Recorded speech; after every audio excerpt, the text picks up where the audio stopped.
புத்தாண்டு நல்வாழ்த்துக்கள்.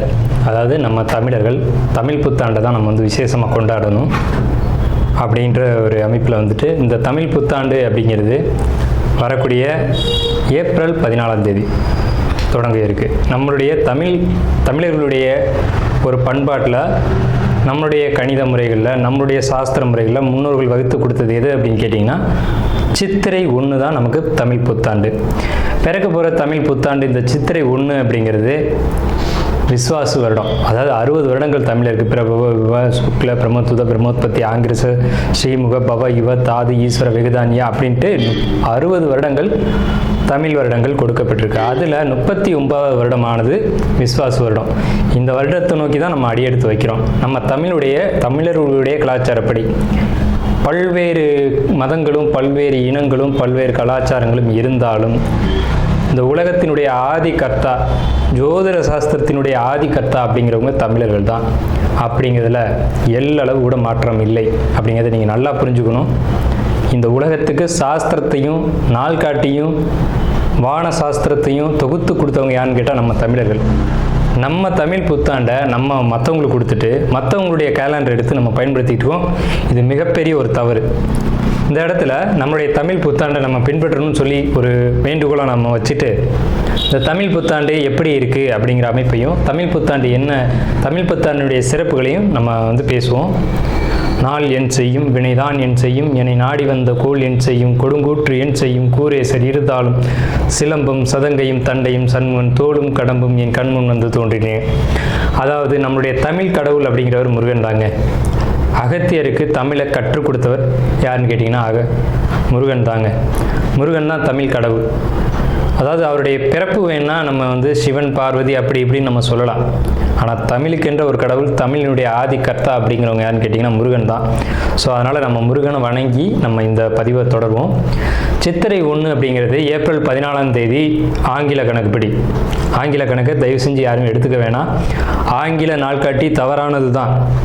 இது வந்து நம்ம சவால்கிட்டே சொல்லலாம். ஒரு 15 நாட்கள் ஆங்கில நாட்காட்டியில் காணாமல் போய் அதை தேடி கண்டுபிடிச்சி அதுக்காக நாட்களை திருத்தின ஒரு வரலாறு நம்ம வரலாறு இருக்குது. நல்லா தெரிஞ்சுக்கோங்க. இன்னையிலேருந்து இன்னும் நூற்றுக்கணக்கான வருடங்களுக்கு கிரகணத்தை ஆதி காலத்திலே குறித்து வச்சுருக்காங்க நம்ம முன்னோர்கள். ஸோ அப்படிப்பட்ட நம்மளுடைய தமிழ் வருடப்பிறப்பான விஸ்வாச வருடப்பிறப்பு எப்படி நடக்குது அப்படின்னு பார்த்தீங்கன்னா, திங்கட்கிழமை அன்னைக்கு பிரதமை திதியில் சுவாதி நட்சத்திரத்தில் வஜ்ரம் நாமயோகத்தில் கௌளவ கரணத்தில் பிறக்க இருக்குது. இந்த சித்திரை 1 தாங்க கேரளாவில் ஐயப்பனுக்கு நடை திறப்பு முதல்ல நடக்கக்கூடிய நாள் அப்படின்னா சித்திரை விசு அப்படின்னு சொல்லுவாங்க. விசு அப்படின்னா சமப்படுத்துதல் அப்படின்னு பேர். சித்திரை விசு அப்படிங்கிறத கேரளாவில் விசேஷமாக கொண்டாடுறாங்க. ஏன்னா நம்மகிட்டேருந்து பிழிஞ்சு போன ஒரு மொழி வந்து மலையாளம் அப்படிங்கிறது. சரி, விஸ்வாசு வருடத்துக்கு நம்ம முன்னோர்கள் என்ன விளக்கம் கொடுத்துருக்காங்க அப்படின்னா, விஸ்வாசு அப்படின்ற சொல் வந்துட்டு நேர்மை, நீதி, செல்வம் அப்படின்னு உயர்ந்த ஒரு அர்த்தத்தை வச்சுருக்காங்க. நம்மளுடைய தமிழ் மொழிக்கு நம்ம தமிழ்லேயே அர்த்தங்கள் தேட வேண்டிய ஒரு காலகட்டம் வந்தாச்சு. சரி, இந்த விஸ்வாசு வருடம் அப்படிங்கிறது நேர்மை, நீதி, செல்வம் அப்படிங்கிற ஒரு அர்த்தத்தில் வருது இந்த சொல் அப்படிங்கிறது. இந்த விஸ்வாசு வருடத்துக்கு உண்டான பலன்களாக நம்ம முன்னோர்கள் என்ன சொல்லியிருக்காங்க அப்படின்னு பார்த்தீங்கன்னா, விஸ்வாசு வருடம் தன்னில் வேளாண்மை ஏறும், பசுமாடும் மாடும் பழிக்கும், சிசு நாசம், மறையோர்கள் வாழ்வார்கள், மாதவங்கள் மீறுமே, மற்றுலகில் உண்டு மலை அப்படின்னு சொல்லியிருக்காங்க. மற்றுலகில் உண்டு மலை அப்படின்னு முடிக்கிறாங்க. இதனுடைய அர்த்தம் என்னன்னு கேட்டிங்கன்னா, இந்த வருடம் விஸ்வாசு வருடம் அப்படிங்கிறது ஒவ்வொரு 60 வருடங்களுக்கு ஒரு முறை 39 ஆண்டாக பிறக்கக்கூடிய இந்த விஸ்வாசு வருடமானது வருகின்ற காலகட்டத்தில் எல்லாம் வேளாண்மை உயரும் அப்படின்னு சொல்லியிருக்காங்க. பசு மாடும் பழிக்கும் அப்படின்னா நம்மளுடைய பசுமாடுகள் அப்படிங்கிறது நல்ல ஒரு முன்னேற்றத்தை அடையும். மாடு ஆடுகளுக்கு ஒரு நல்ல தீவனங்கள் கிடைத்து அதுவும் நல்ல செழித்து வரும். ஆதி காலத்தில் வந்து மாடை தான் செல்வமாக குறிப்பிட்டிருக்காங்க. இன்றைக்கி வந்து பணம் அப்படின்ற ரூபாய் தாள்களை நம்ம வந்து பணமாக குறிப்பிட்றோம். ஒரு முன்னோர்கள்லாம் வந்து மாடு எவ்வளோ இருக்குது, மாட்டினுடைய அந்த குப்பை வந்து வேஸ்ட்டெல்லாம் எங்கே ஒரு மனிதன் வந்து எங்கே சேகரிக்கிறானோ அதை போய் முதல்ல பார்ப்பாங்கங்க. அதை வச்சு தான் அவனுடைய செல்வம் என்னன்றதை குறிப்பிட்டு பொண்ணு கொடுக்குறதா இருக்கட்டும், பொண்ணு எடுக்கிறதா இருக்கட்டும், இதெல்லாம் நம்முடைய மரபில் இருந்து வந்த ஒரு விஷயம். ஸோ அப்போ இத்தனை மாடுகள் இருந்தால் தான் அவன் செல்வந்தன் அப்படின்ற ஒரு கான்செப்ட் வந்து முன்னோர்கள் நமக்கு காமிச்சிருக்காங்க. அப்படிப்பட்ட பசுமாடுகள் மாடும் பழிக்கும் அப்படின்ற ஒரு வார்த்தையை வந்து அங்கே குறிப்பிட்டிருக்காங்க. சிசு நாசம் அப்படின்ற வார்த்தையை சொல்கிறாங்க. மறையோர்கள் வாழ்வார்கள். மறையோர்கள்னு யாருன்னு கேட்டிங்கன்னா சமுதாயத்தில் முக்கியமாக இருக்கக்கூடிய பெரியவங்க, மற்றவங்களுக்கு வழிகாட்டக்கூடியவங்க வாழ்வாங்க அப்படின்ற சொல்லியிருக்காங்க. மாதவங்கள் மீறுமே அப்படின்ற ஒரு வார்த்தையும் வருது. மாதவங்கள் மீறும் அப்படின்னா ஒழுக்கக்கேடான செயல்பாடுகளில் மனிதர்கள் நடக்க வேண்டிய காலகட்டங்கள் வரும். ஒழுக்கக்கேடுனா என்னங்க? இந்த விரல் தான் ஒழுக்கக்கேடு, இந்த ஒற்றை விரல் தான்.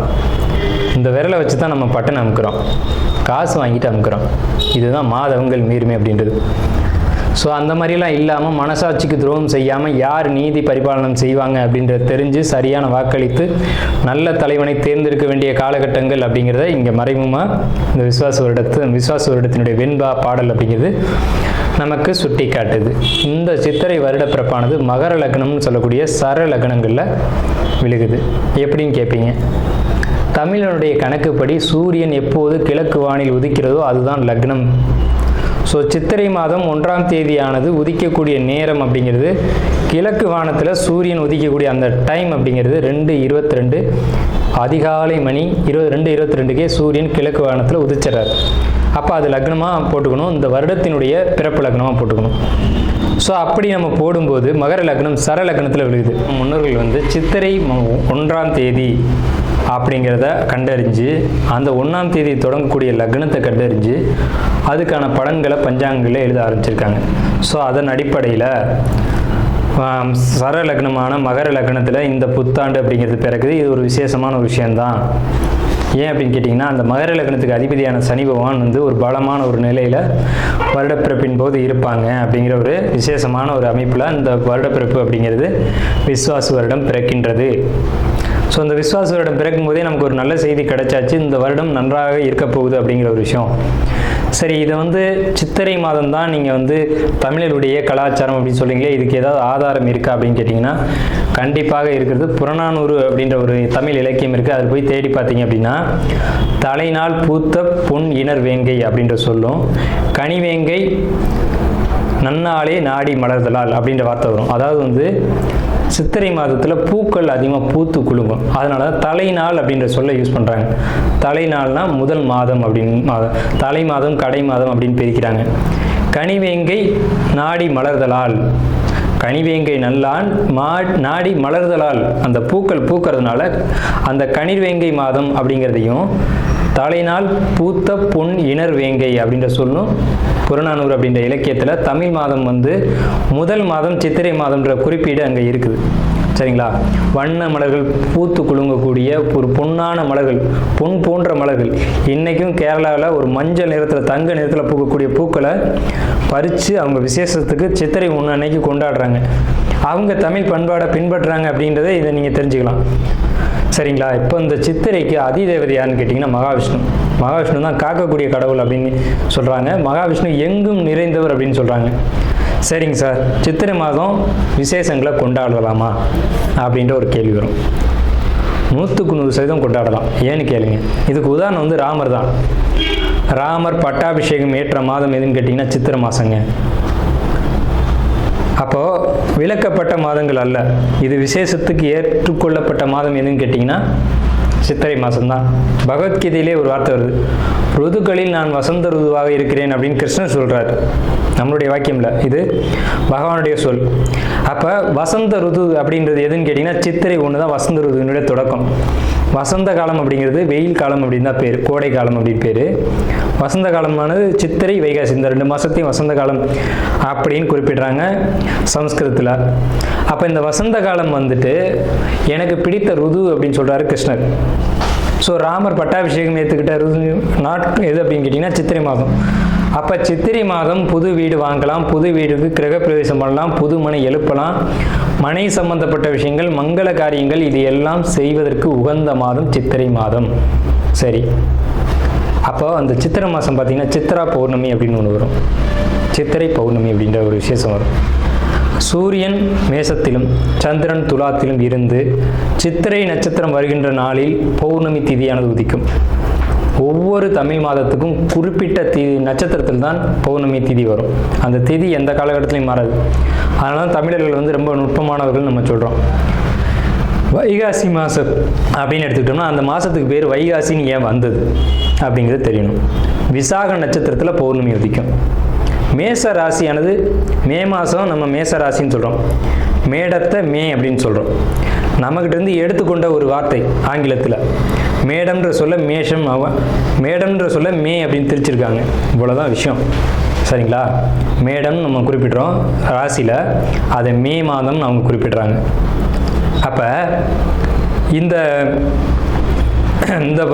பருவ காலத்தில் மே மாதம் வரக்கூடிய இந்த சித்திரை நட்சத்திரத்தில் தான் சித்திரை மாதம் பௌர்ணமி உதிக்கும். முழு நிலா, பெரிய நிலா உதிக்கும். சந்திரன் வந்து ரொம்ப பிரகாசமாக இருக்கக்கூடிய பௌர்ணமி திதியானது முதல்ல உதிக்கிற மாதம் சித்திரை மாதத்தில் தான் அவ்வளோ முழு நிலாவாக ஒலிக்கும். இந்த சித்ரா பௌர்ணமி அப்படிங்கிறது சித்திரகுப்தனுக்கான விசேஷ நாள். சித்திரகுப்தன் யாருங்க?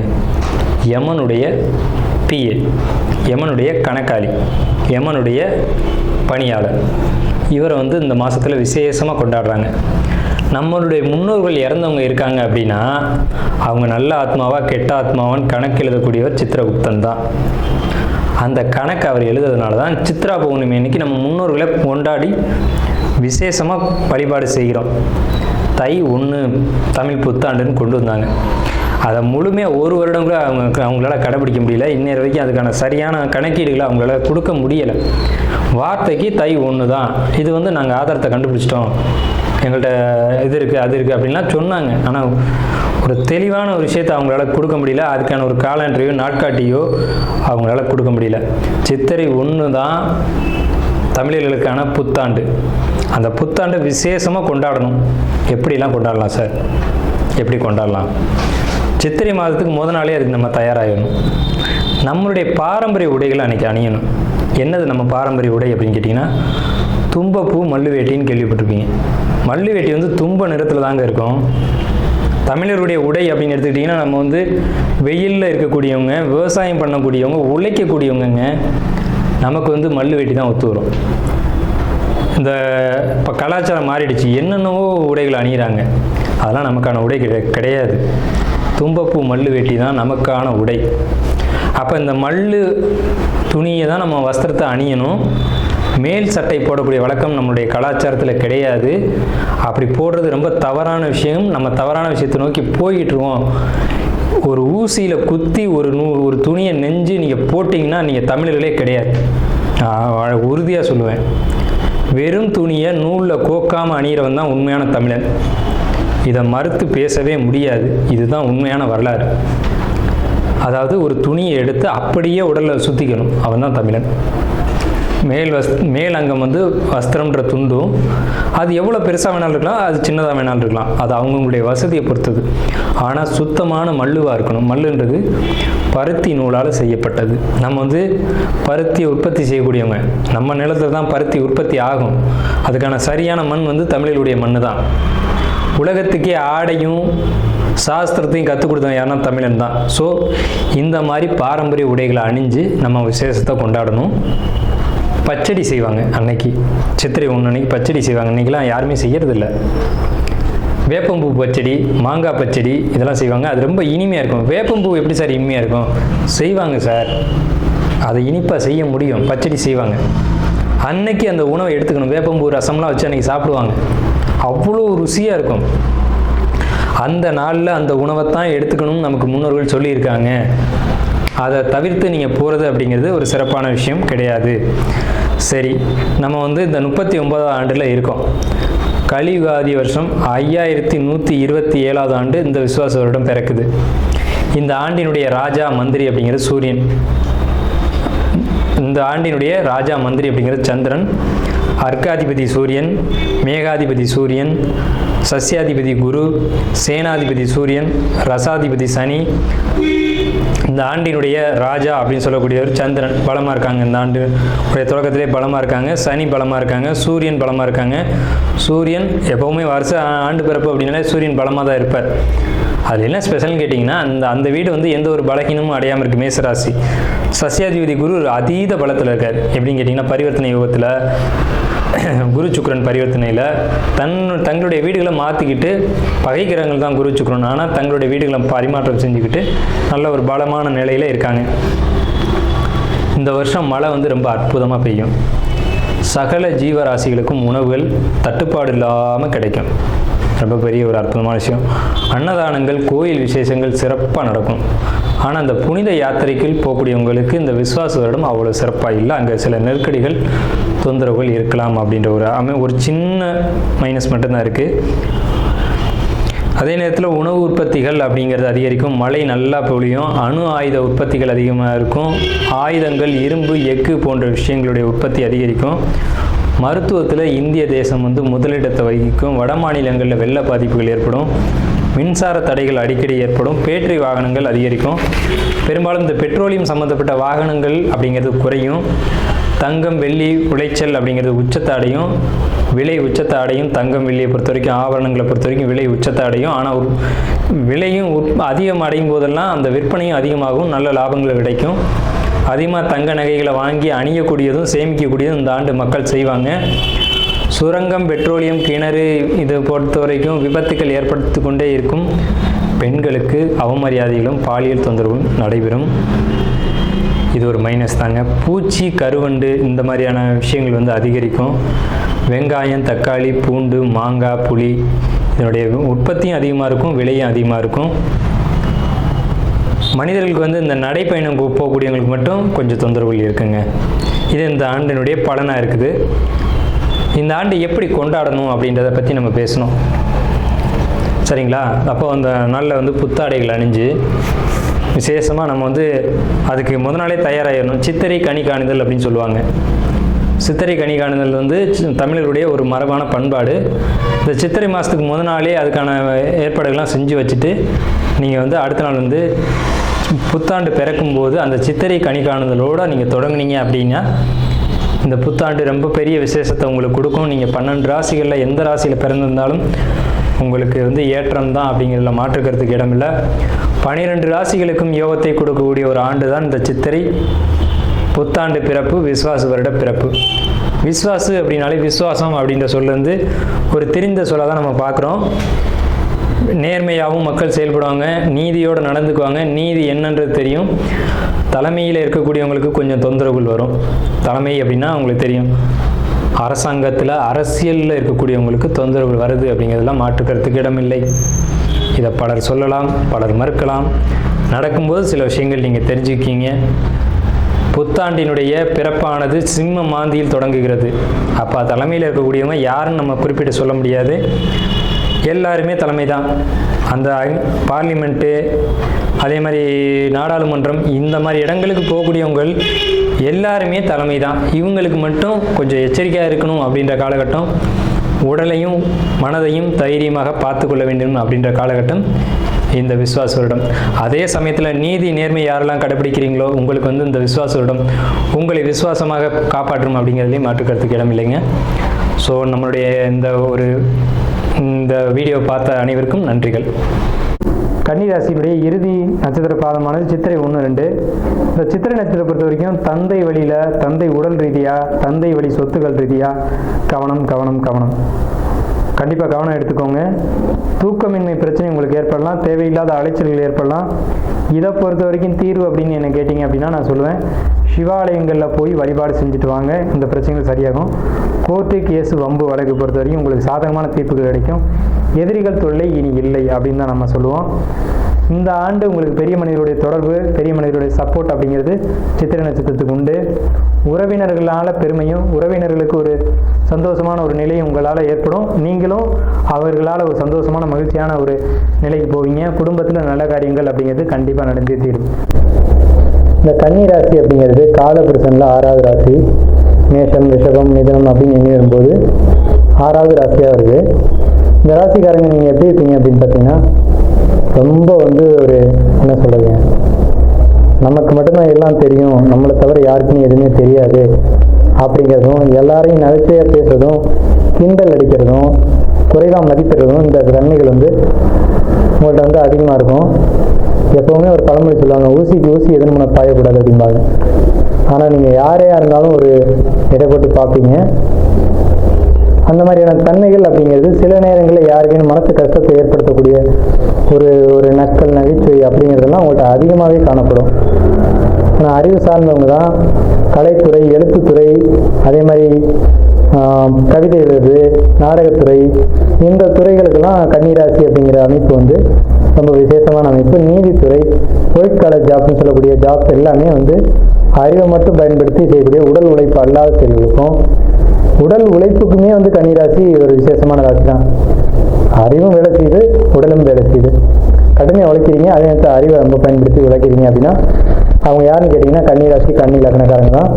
ஸோ இப்பேற்பட்ட விசேஷங்கள் நிறைந்த இந்த கன்னிராசிக்கு விஸ்வாச ஆண்டு எப்படி இருக்கும்? முதல்ல விஸ்வாச ஆண்டினுடைய பலன்களை பார்க்குறோம். விஸ்வாச வருடம் தண்ணீர் வேளாண்மை ஏறும் அப்படின்னு சொல்லியிருக்காங்க. தயவு செஞ்சு நம்மளுடைய சேனலை ஸ்கிப் பண்ணாமல் முழுமையாக பாருங்கள். நம்ம வந்து ஜோதிடம், ஆன்மீகம், பரிகாரம், ராசிபலன் அப்படிங்கிற வீடியோக்களை தொடர்ந்து கொடுக்குறோம். தன்னுடைய பொன்னான நேரத்தை ஒதுக்கி முழுமையாக பாருங்கள் மற்றும் நம்ம சேனலுக்கு ஆதரவு கொடுங்க. இந்த சேனலை பொறுத்த வரைக்கும் சப்ஸ்கிரைப் பண்ணி வச்சுக்கோங்க. விஸ்வாச ஆண்டை பொறுத்த வரைக்கும் விஸ்வாசம் வருடம் தண்ணீர் வேளாண்மை ஏறும், பசுமாடு மாடும் பள்ளிக்கும், சிசு நாசம் மறையோர்கள் வாழ்வார்கள், மாதவங்கள் மீறுமே மற்றுலகில் உண்டு மலை அப்படின்னு சொல்லியிருக்காங்க. அப்போ இந்த ஆண்டு அப்படிங்கிறது 12 ராசிக்குமே எப்படி இருக்கும் அப்படின்னு பார்த்தோம்னா வேளாண்மை விளைச்சல் அப்படிங்கிறத பொறுத்த வரைக்கும் குறைவில்லை. ஆடு மாடுகளை பொறுத்த வரைக்கும் குறைவில்லை. ஆனால் இன்னைக்கு காலகட்டம் என்ன போச்சுன்னா இந்த வேளாண்மைக்கும் பசுமாடு ஆடு வளர்க்குறதுக்கும் எண்ணிக்கைகள் மக்கள்கிட்ட வந்து குறைஞ்சிட்டே வருது. உழைக்காமல் வாழணும் அப்படிங்கிற ஒரு கான்செப்டில் மக்கள் வந்து போயிட்டுருக்காங்க. அது அரசு வேலை, அரசாங்க வேலை, அதே மாதிரி ஒரு கம்பெனி வேலை, அந்த மாதிரி போயிடணும் அப்படின்னு நினைக்கிறாங்க. அப்போ இதெல்லாம் யார் பாப்பா? விவசாயமோ வேளாண்மை யார் பாப்பா? மாடுகள் யார் பாப்பா? இதெல்லாம் நம்மளுடைய ஒரு பாரம்பரியமான விஷயம் தானே, இதெல்லாம் பார்க்கணும் தானே. இதெல்லாம் இன்னைக்கு மக்கள்கிட்ட சுத்தமாக இல்லாமே போயிடுச்சு. ஸோ அப்படிப்பட்ட ஒரு நிலையில் இருக்கக்கூடிய இந்த விஸ்வாச வருடமானது இதெல்லாம் மீண்டும் வந்து வேளாண்மையாக இருக்கட்டும், பசுமாடுகளாக இருக்கட்டும், இதெல்லாம் தொழிலாக மாறும் அப்படிங்கிற ஒரு அமைப்பில் இந்த ஆண்டு திறந்திருக்கு. ஸோ முதல்ல நான் உங்களுக்கு வாழ்த்துக்களை தெரிவிச்சுக்கிறேன். இந்த ஆண்டினால உங்களுடைய பலன்கள், இந்த ஆண்டினால உங்களுக்கு ஏற்படக்கூடிய பலன்கள் என்னென்ன அப்படின்னு பார்க்கும்போது ஃபர்ஸ்ட் இந்த வருடம் வந்து உங்களுக்கு ரொம்ப நல்லா இருக்க போகுது அப்படின்ற ஒரு விஷயத்த சொல்லிட்டு எந்த ஒரு விஷயத்தையும் நிதானித்து பொறுமையாக முடிவெடுப்பீங்க, பெரியவங்களுக்கு மதிப்பு கொடுத்து ஒரு முடிவை எடுப்பீங்க அப்படின்ற முதல் விஷயத்தை நான் உங்களுக்கு பதிவு செய்கிறேன். குழப்பங்கள் கொஞ்சம் இருக்கும். ஒரு மாதிரி குழப்பமாக இருக்கும்போது முடிவெடுக்க முடியாமல் இருக்கும்போது பெரியவங்களை கேட்டு நீங்கள் முடிவெடுப்பீங்க அப்படின்ற ஒரு நல்ல விஷயம் இந்த ஆண்டில் வந்து தெரியுது. உங்களுடைய சாட்டை பொறுத்த வரைக்கும், இந்த ஆண்டினுடைய கிரக அமைப்பை பொறுத்த வரைக்கும் தெரியுது. அதே மாதிரி இந்த ஆண்டு பொருளாதார வரவு பொறுத்த வரைக்கும் உங்களுக்கு பெரிய அளவில் இருக்கும். ஒரு மனிதனுக்கு பொருளாதார வரவு சரியாக இருக்குது அப்படின்னாலுமே அவனுக்கு நிம்மதி அப்படிங்கிறது கிடைச்சிருக்கு. ஸோ நிம்மதி கிடைச்சிட்டாலுமே வாழ்க்கையில் யாருக்கும் துன்பம் துயரங்கள் நினைக்காம தன்னுடைய வேலை உண்டு தான் உண்டு அப்படின்னு போகக்கூடிய ஒரு அமைப்பு உண்டு. ஸோ இந்த ஆண்டு நீங்கள் வந்து ரொம்ப ஒரு கிளியரன்ஸாக ஒரு இந்த ஆண்டை வந்து நகர்த்தி போடுறதுக்கும் யாருக்கும் எந்த துன்பங்கள் விளைவிக்காமல் உங்கள் வாழ்க்கையை நகர்த்தி போகக்கூடிய ஒரு ஆண்டாக இருக்கும். மொத்தமாக சொல்ல போனோம் அப்படின்னா இந்த ஆண்டு அப்படிங்கிறது சகோதர வழி உறவுகள், உங்களுடைய சொந்த பந்த உறவுகள், இவங்கள்ட்டெல்லாம் ஒரு நல்ல மதிப்பு மரியாதை கிடைக்கும். அதேமாதிரி அவங்களும் உங்களை நல்ல ஒரு மதிப்பு மரியாதையும் நடத்துவாங்க. நீங்களும் அவங்கள்ட்ட ஒரு அனுசரணையாகவும் அன்பாகவும் நடந்துக்குவீங்க அப்படின்ற ஒரு தன்மை வந்து இந்த ஆண்டில் நிச்சயமாக இருக்குது. ஸோ பொருளாதாரத்தை பொறுத்த வரைக்கும் எந்த ஒரு தொந்தரவுகளோ பிரச்சனைகளோ இல்லை. தந்தையோட உடல்நிலையை பொறுத்த வரைக்கும் கொஞ்சம் எச்சரிக்கையாக இருக்கணும் அப்படின்ற அமைப்பு வந்து கன்னிராசிக்கு இந்த ஆண்டினுடைய கிரக அமைப்பு அப்படிங்கிறத சுட்டி காட்டுது. மனசுக்குள்ளே எப்போவுமே ஒரு குழப்பம் இருக்கும். இந்த குழப்பத்துக்கு நீங்கள் யார்கிட்டையும் முடிவு தெரிவிக்க மாட்டீங்க. ஏன்னா உங்களுக்கு வந்து அந்த ஹெட்வைட் அப்படிங்கிறது இருக்கும். யார்கிட்டையும் கேட்கக்கூடாது. இல்லை அப்படின்னா ரொம்ப பெரியவங்க, சமுதாயத்தில் ரொம்ப முக்கியமானவங்கள்ட்ட மட்டும் ஆலோசனை கேட்டுக்கீங்க. பெரும்பாலும் ஜட்ஜஸ் தான் இந்த லக்னத்தில் இருப்பாங்க. அவங்க போய் யார்கிட்ட கேட்க முடியும்? ஒரு கஷ்டம் கவலைன்னா யார்கிட்டையும் தெரிவிச்சுக்க முடியாது. அவங்களாம் ஒரு உயர் பதவியில் இருக்கக்கூடியவங்க. ஸோ அந்த மாதிரியான ஒரு நிலையில் இருக்கக்கூடியவங்களுக்கு என்ன மாதிரியான பலன்கள் அப்படின்னு பார்த்தா யார்கிட்டையாவது முக்கியமானவங்ககிட்ட தான் ஆலோசனை கேட்க முடியும் அப்படிங்கிற ஒரு அமைப்பில் இருக்கீங்க. ஸோ யாரேனும் ஒரு பெரியவங்களை நாடி நீங்கள் வந்து உங்களுடைய குழப்பங்களை தீர்த்து கொள்ளக்கூடிய ஒரு ஆண்டாக இந்த ஆண்டு இருக்கும். உங்கள் குடும்பத்தில் சுப காரியங்கள், சுப நிகழ்ச்சிகள் அப்படிங்கிறது நிச்சயமாக நடக்கும். குழந்தை இல்லைன்னு காத்துட்டு இருக்கவங்களுக்கு குழந்தை கிடைக்கும். அதே மாதிரி வீடு கட்டணும் அப்படின்னு நினைக்கக்கூடிய கன்னிராசி, கன்னி லக்னக்காரங்களுக்கு இடம், நிலம், வீடு, சொத்து சேர்க்கைக்கான காலகட்டங்கள், கிரகப்பிரவேசம், இந்த மாதிரி முக்கியமான மங்கள காரியங்களை செய்யக்கூடிய காலகட்டம் தான் இது. அப்படி இல்லை சார், பழைய வீடாக இருக்குது சார், ஆல்ட்ரு பண்ணணும்னு நினைக்கிறேன், கண்டிப்பாக பண்ணுவீங்க, ஆல்ட்ரு பண்ணுவீங்க. ஆல்ட்ரு பண்ணக்கூடிய ஒரு காலகட்டம் இந்த ஆண்டில் இருக்குது. குழந்தைகளை பொறுத்த வரைக்கும் அவங்களுடைய வாழ்க்கையில் ஒரு நல்ல காரியம் அப்படிங்கிறது தான் நடக்கும். குழந்தைகள் வெளியூர் வெளிநாடு போய் படிக்கக்கூடிய அமைப்பு அப்படிங்கிறது கன்னிராசிக்கு உண்டு. இல்லை சின்ன பையனாக இருக்கான், இப்போ தான் ஸ்கூலில் சேர்க்க போகிறேன் அப்படின்னீங்கன்னா ஒரு ஸ்கூலில் சேர்க்கக்கூடிய ஒரு அமைப்பு, அல்லது உயர்கல்விக்காக இன்னொரு இடத்துல கூட்டி போய் சேர்க்கக்கூடிய ஒரு அமைப்பு அப்படிங்கிறதுலாம் கன்னிராசி கன்னி லக்னத்துக்கு இந்த ஆண்டு நிச்சயமாக உண்டு. வம்பு வழக்கு கோர்ட்டு கேஸை பொறுத்த வரைக்கும் கன்னிராசிக்கு சாதகமான தீர்ப்புகள் அப்படிங்கிறது இந்த ஆண்டு வரும். எதிரிகளுடைய தொந்தரவு அப்படிங்கிறது அதுலேருந்து நிவர்த்தியாகி அதில் ஒரு தீர்வு கிடைக்கக்கூடிய காலகட்டம் அப்படிங்கிறது கன்னிராசிக்கு எந்த விசுவாச ஆண்டு அப்படிங்கிறது எதிரிகளுடைய தொல்லைக்கு ஒரு முற்றுப்புள்ளி அப்படின்னு சொல்லலாம். அதே டைமில் யார் நல்லவங்க யார் கெட்டவங்க அப்படின்னு பிரித்து பார்க்கக்கூடிய ஒரு காலகட்டம் இது. அப்போ இத்தனை நாள் வரைக்கும் நம்ம ஒரு தவறான ஒரு நபரை வந்து நல்லவர் நினச்சிருந்துருப்போம், அவன் தான் படு ஐக்கியம் நடந்திருப்பான். அவங்கள விட்டு ஒதுங்கி வரக்கூடிய காலகட்டம். நல்ல நண்பர்கள் வந்து சேருவாங்க. ஒரு ஆகாத நபர்கள் இருக்காங்க அப்படின்னா நம்ம நட்பு வட்டத்திலிருந்து வெளியேறுவாங்க அப்படிங்கிற ஒரு அமைப்பு இருக்குது. தொழில் செய்யக்கூடிய கன்னிராசிக்காரங்களை பொறுத்த வரைக்கும் தொழில் சற்று தொய்வு ஏற்படும் அப்படிங்கிற மாற்றுக்கிறதுக்கு இடமில்ல. ஆனால் வருமானம் பொருளாதாரத்தை நம்ம முன்னாடியே சொல்லிட்டோம். அப்புறம் ஏன் சார் தொழிலில் பிரச்சனை சொல்லிங்கன்னா, தொழிலில் சின்ன சின்ன சுணக்கங்கள் ஏற்படத்தான் செய்யும், அதையும் நம்ம சுட்டி காட்டிடணும். அதே நேரத்தில் ஜாப்பில் இருக்கக்கூடிய கன்னிராசிக்காரங்களை பொறுத்த வரைக்கும் நல்லா இருக்குது. ஜாப்லேயும் கொஞ்சம் தொந்தரவுகள் வரும். அந்த தொந்தரவுகளுக்கு பின்னாடி அந்த ஜாப்பில் ஒரு ப்ரொமோஷனோ இன்க்ரிமெண்ட்டோ நீங்கள் எதிர்பார்த்த ஒரு விஷயங்கள் அப்படிங்கிறது கிடைக்கும். எதிரிகளை ஜெயிப்பீங்க. நல்ல ஒரு ஆண்டு தான், விசுவாச ஆண்டு. கன்னி லக்னம் அல்லது கன்னி ராசியை பொறுத்த வரைக்கும் மிகப்பெரிய நல்ல பலன்களை அடக்கியிருக்கு. அதாவது ஒரு 60% மேலே நல்ல பலன்களை கன்னிராசிக்கு இந்த விசுவாச புத்தாண்டு அப்படிங்கிறது வச்சிருக்கு. ஸோ வாழ்த்துக்களும் வணக்கங்களும்.